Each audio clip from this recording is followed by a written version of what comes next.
Hello tout le monde, je suis ravie de vous retrouver aujourd'hui dans cette nouvelle vidéo. Comme vous pouvez le voir, le décor a changé parce que je suis rentrée en France en fait chez mes parents avec mes frères. Donc voilà, je suis rentrée d'avoir fini mon travail de master, je suis rentrée chez moi en France pour profiter un petit peu de ma famille et passer un peu de temps avec eux parce que c'est vrai qu'entre la Grèce, la Chine, mon retour en Suisse, j'ai pas pu passer vraiment beaucoup de temps avec mes frères et avec mon papa. Ce qui fait que je suis rentrée en France pour ça. Dans ma dernière vidéo back to school concernant le What's in my school bag, ah oui, et j'ai retrouvé du coup, vous allez être contents, regardez, c'est Chatoun, il est de retour, hello tout le monde. Voilà, j'ai retrouvé mon chat qui va très bien, vous vous inquiétez tout le temps pour lui mais sachez qu'il va très bien. Il est très bien chez mon papa, en plus il a un grand jardin donc il peut se promener, il est très content. Et non, il va très bien. Et si je le prends pas avec moi en Suisse, c'est parce que ma famille en Suisse est allergique au chat, donc ce n'est pas possible pour moi de le garder en Suisse. Du coup, le temps que je finis mon master, il va rester chez mon papa ou chez mon frère, on verra en fonction. Et voilà, mais il est très heureux ici, ne vous inquiétez surtout pas pour lui et je le récupère l'année prochaine si tout va bien. Donc vous avez été très nombreux sous ma dernière vidéo YouTube, le What's in my school bag, à me demander une vidéo sur mon organisation à la fac. Je me suis dit que ça pouvait être hyper intéressant et que ça pouvait aussi intéresser des personnes qui sont pas forcément à la fac, comme ceux au lycée ou au collège finalement, parce que c'est une méthode de travail, une méthode d'organisation qui peut correspondre à différents niveaux scolaires, ça ne gêne pas. Tout d'abord pour la fac, vous le savez si vous avez vu mes dernières vidéos, mais j'utilise un ordinateur, je ne prends pas les cours à la main, je préfère utiliser mon ordinateur portable. Donc là il s'agit du MacBook Pro 13 pouces, mais le vieux modèle parce que j'ai encore le lecteur CD dedans. Voilà, donc ça va faire 4 ans que je l'ai, je ne regrette absolument pas l'investissement que j'ai fait, je trouve que c'est un ordinateur exceptionnel qui a toujours fonctionné au top du top, donc j'en suis ravie. En termes d'application à l'intérieur, vous le savez, j'utilise Word pour prendre mes cours, voilà, c'est l'application la plus simple pour moi pour le traitement de texte. Je fais du droit, donc c'est vrai que j'ai que des cours magistraux. En termes où j'ai pas besoin vraiment de faire de schéma ou ce genre de choses, ça ne se passe pas comme ça en droit, en tout cas dans ma faculté. Il y a eu un peu en droit matrimonial et en droit des successions, je vous disais que j'avais eu des calculs, mais c'est les rares fois où vraiment j'ai ressenti vraiment le besoin d'avoir un support papier. Sinon je peux vraiment tout faire avec mon ordinateur, tout se passe avec lui. J'utilise du coup l'application Word et j'utilise aussi énormément l'application Evernote. C'est une application où vous pouvez faire du traitement de texte ou insérer des PDF, des images, ce genre de choses, et je l'aime beaucoup parce qu'en fait elle se synchronise entre mon ordinateur et mon téléphone. Donc voilà, les deux se synchronisent, ce qui fait que je peux retrouver tous les cours que j'ai notés sur cette application sur mon téléphone, et je trouve ça ultra pratique parce que comme ça je peux réviser n'importe où je suis. Ensuite, autre application que j'utilise sur mon ordinateur, il s'agit de PDF Element. Donc c'est un logiciel de chez Wondershare que j'aime beaucoup. On est d'ailleurs en collaboration pour cette vidéo, mais c'est une application que j'utilisais déjà parce qu'elle me permet d'annoter tous mes PDF, chose qui n'est pas forcément possible dépendant des ordinateurs que vous avez. Donc voilà, c'est ultra pratique, vous pouvez faire énormément de choses. Je vous montre tout ça dans la capture d'écran maintenant. Donc voilà comment se présente l'application PDF Element. Je la trouve super pratique, vous pouvez faire énormément de choses dessus. C'est un PDF et vous pouvez écrire dessus genre comme si c'était un fichier Word par exemple, toucher comme un particulier par exemple. Bon là c'est en gras, mais c'est pour vous donner une idée un peu de ce que vous pouvez faire, etc. par dessus. Donc vous pouvez écrire sur votre fichier PDF. Vous pouvez prendre des mots et y ajouter un lien, comme ça vous renverra directement dessus. Enfin, je trouve ça trop pratique.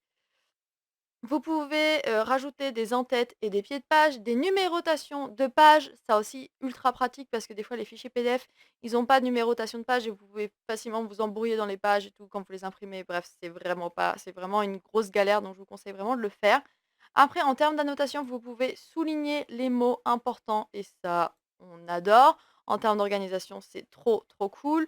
Vous pouvez souligner, par exemple là, j'ai envie de mettre la couleur et le souligner en vert, et ben voilà, je l'ai fait. Vous pouvez faire plein de choses, mettre en italique, rajouter des petites formes comme ça, rajouter des notes par exemple, voilà, vous dites ok, bon là faut que je rajoute une note, vous se dire ok, il faut que je fasse ça.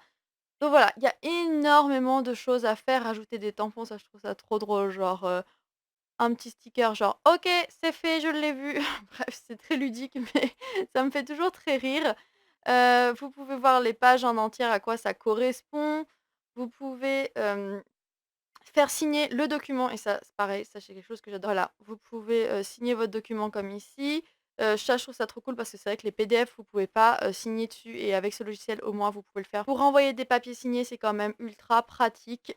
Vous pouvez le partager ensuite, par mail, sur votre Dropbox ou sur le Drive. Ça permet de les mettre vos fichiers sur le cloud, donc je trouve ça vraiment cool. Donc voilà, c'est vraiment un très bon logiciel, que j'utilise au quotidien, donc je vous le recommande vivement. Je vous rappelle que le lien sera en description si ça vous intéresse. Mais c'est vrai que les profs souvent nous donnent des fichiers PDF et que pour les annoter derrière c'est vraiment galère alors qu'avec ça c'est ultra facile. Vous pouvez aussi convertir votre fichier par exemple en Word, en Excel ou en image, en texte ou en PDF, le garder en PDF, mais c'est tellement cool de pouvoir le convertir en fichier Word, genre voilà, passer d'un PDF à un Word, c'est quand même super cool pour pouvoir vraiment le modifier à sa guise derrière.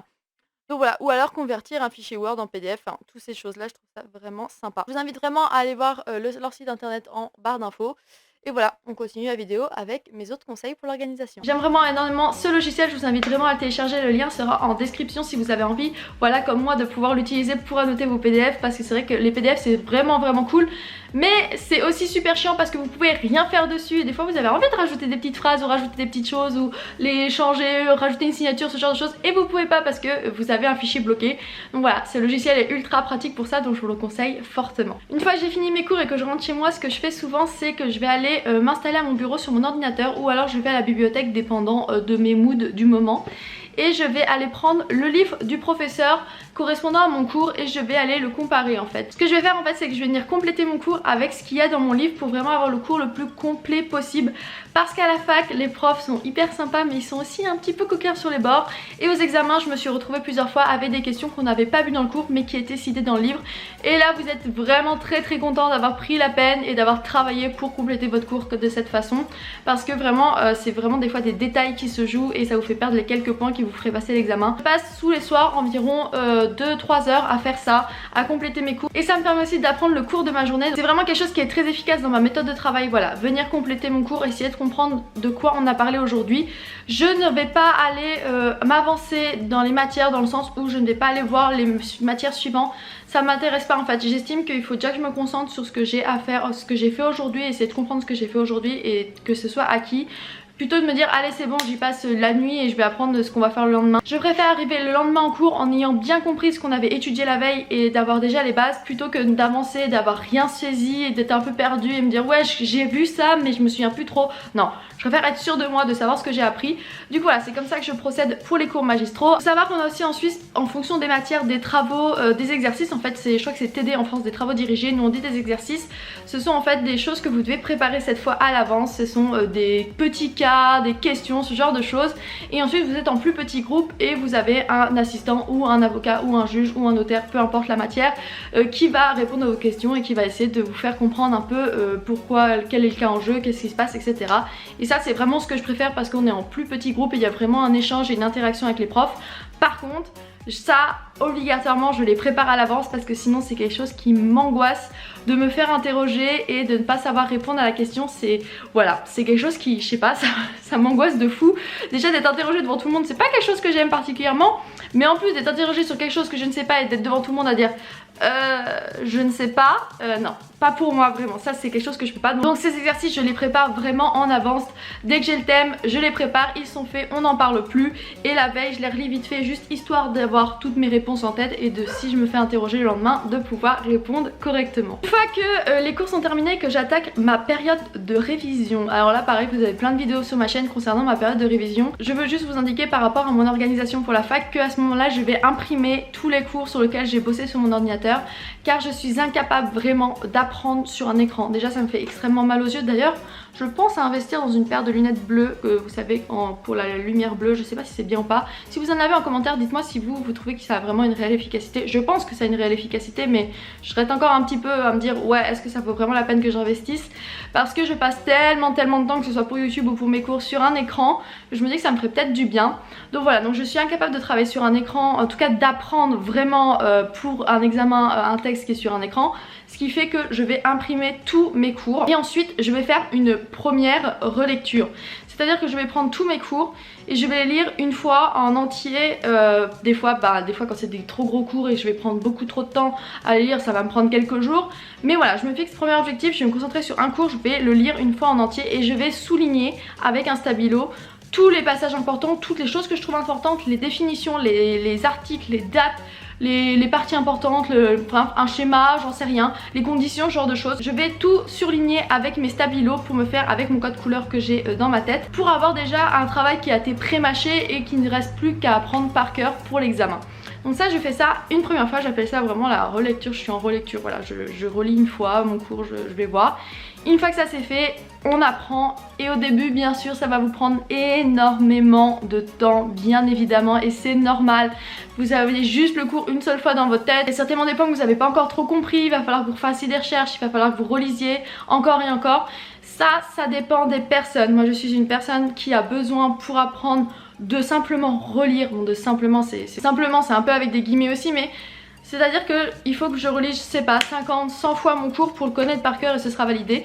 Il y a des personnes qui elles doivent le réécrire, il y a des personnes qui elles ont une mémoire plus auditive donc ils vont devoir le lire à voix haute, ce genre de choses. Moi je sais que je le relis et après vous savez je retourne ma feuille et j'essaye de me souvenir de ce qu'il y avait sur la page.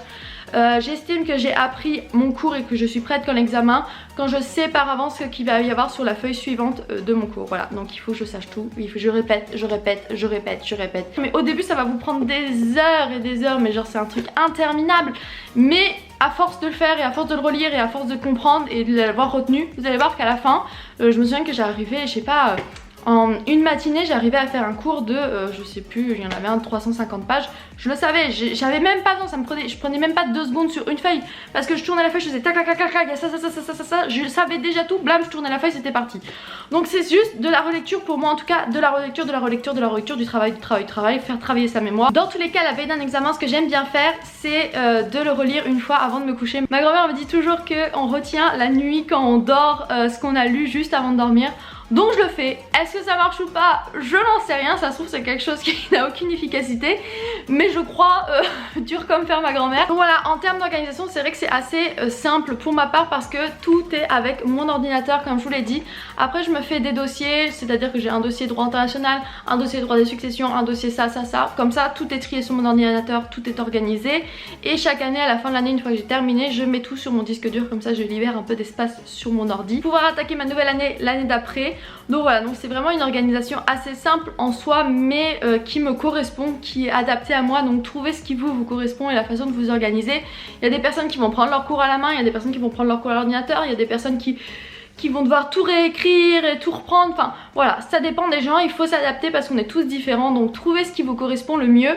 Moi c'est la méthode qui marche bien pour moi, en tout cas bah elle a bien fonctionné vu que je suis en master 2, donc deuxième année de master de droit, donc ça doit bien fonctionner en tout cas. Mais voilà, moi ça marche bien chez moi. Ça peut vous aider à essayer de vous trouver une méthode qui marche sur vous, ce serait le top. L'organisation c'est vraiment la clé de votre réussite. Une bonne organisation, un bon planning de révision, voilà, vous motiver tous les soirs à passer un peu de temps quand même, à bosser vos cours, à reprendre, à relire, à remettre en forme, ce genre de choses c'est très important. C'est vraiment un travail très fastidieux mais malheureusement vous n'avez pas le choix et vous serez tellement content de vous être avancé durant toute l'année parce que je peux vous dire que si vous attendez la veille de vos examens pour relire votre cours, le remettre en forme et le compléter avec le livre, c'est mort. Franchement c'est mort de chez mort. Après il y a des professeurs qui ont un cours ultra efficace en classe et du coup vous n'avez pas besoin de compléter et ça c'est le top vraiment. Si vous pouvez tomber sur ce genre de prof tant mieux.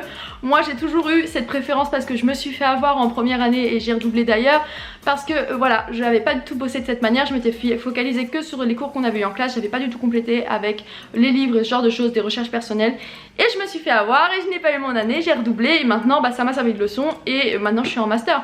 Donc voilà, trouvez votre méthode, trouvez ce qui est adapté à votre fac, à votre branche bien sûr parce que si vous êtes, enfin moi c'est pour le droit mais si vous êtes en maths ou en bio ou en éco j'en sais rien, philo ou psycho, voilà, ce sera peut-être pas la même méthode et je le comprends totalement. Donc moi c'est ce qui marche pour moi en droit et pour en plus ma personne, ma manière de mémoriser ce genre de choses. Donc voilà, trouvez ce qui vous correspond le mieux. Le principal c'est vraiment d'être motivé, de croire en vous, c'est très très important. Je suis persuadée, mais à 100, même 3000%, que tout le monde peut réussir dans la vie si vous vous donnez les moyens de réussir. Tout le monde peut réussir. Je vais pas dire j'en suis un exemple parce que j'ai toujours eu des facilités, mais mon frère par exemple en est totalement un exemple. Il est pour moi la preuve vivante. Et mon frère a toujours eu des grosses difficultés à l'école, il a manqué de redoubler chaque année, il a eu son bac avec les rattrapages. Je suis désolée mon frère si tu vois cette vidéo, je t'affiche. Mais justement parce que pour vous montrer que voilà, il a galéré de ouf, le scolaire c'était tellement pas pour lui, genre il le disait, ça le faisait tellement chier, c'était pas du tout pour lui, on se disait mais voilà c'est pas fait pour lui, tant pis il fera quelque chose d'autre, c'est pas grave, il fera pas d'études. Et là il s'est motivé de ouf, il est rentré dans une école, il avait une année avant de sortir et d'être diplômé et il a déchiré, il a cartonné, il avait pourtant, mais je vous jure, des fiches de cours de malade à apprendre par cœur alors que lui ne supportait pas ça. Il a bossé comme un chien, mais vraiment, il s'est donné les moyens de réussir. Il a fait dans le premier tiers de son classement national. Et voilà, il a totalement réussi, on est ultra fiers de lui. Donc voilà, quand je vous dis que vraiment tout le monde peut réussir et que vous pouvez réussir, il suffit de croire en vous et de vous en donner les moyens. Mon frère en est la preuve. Moi l'année dernière c'était une année très compliquée. Vraiment j'étais à un stade où j'arrivais plus rien à retenir. Mon cerveau c'était une passoire, j'étais en dépression, j'étais au bout de ma vie, je pleurais toutes les nuits. Bref, mais j'étais vraiment extrêmement au bout de ma vie. Vraiment c'était une horreur. J'ai eu mon bachelor avec mention. Cette année j'ai eu ma première année de master. Et pourtant voilà, il y a eu des choses dans ma vie qui étaient extrêmement compliquées. Et je pensais jamais pouvoir réussir. Et je suis là. Vraiment travailler c'est vraiment important. Il faut que vous vous rendiez compte que vous le faites pour vous en fait. C'est pour votre avenir à vous. Et vous serez tellement content une fois que ce sera fait. Je sais que pour le moment c'est chiant, ça vous emmerde et tout. Et je le comprends mieux que personne. Vous croyez que ça m'éclate de genre passer mes journées à la bibliothèque et tout? Pas du tout, ça m'éclate pas. En soi j'aime bien le droit, mais de là à bosser comme un chien, faut pas abuser. Mais c'est pour vous que vous le faites, c'est votre avenir qui est en jeu. Et dans 10 ans, dans 20 ans, vous serez tellement content de l'avoir fait que vous le regretterez jamais en fait. C'est quelque chose que vous ne pourrez jamais regretter. On ne regrette jamais d'avoir travaillé et d'avoir donné le meilleur de soi-même. C'est impossible de le regretter. Donc voilà, allez-y, foncez, bossez.